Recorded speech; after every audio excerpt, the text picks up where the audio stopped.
এবার পুজোয় ছড়িয়ে দিন নিজের ব্যবসাকে আরও অনেক মানুষের কাছে। কম খরচে প্রচারের জন্য অডিও ও ভিডিও বিজ্ঞাপন তৈরি করুন আপনার ব্যবসার জন্য। ডেমো দেখতে এখনই হোয়াটসঅ্যাপ করুন অথবা সরাসরি কল করুন আমাদেরকে এখনই।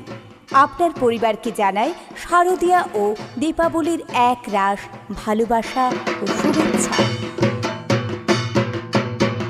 এবার পুজোয় ছড়িয়ে দিন নিজের ব্যবসাকে আরও অনেক মানুষের কাছে। কম খরচে অ্যাডভার্টাইজমেন্ট, অডিও প্রচারের জন্য অডিও ও ভিডিও বিজ্ঞাপন তৈরি করুন আপনার ব্যবসার জন্য। ডেমো দেখতে এখনই হোয়াটসঅ্যাপ করুন অথবা সরাসরি কল করুন আমাদেরকে। আপনার পরিবারকে জানাই শারদীয়া ও দীপাবলির এক রাশ ভালোবাসা ও শুভেচ্ছা।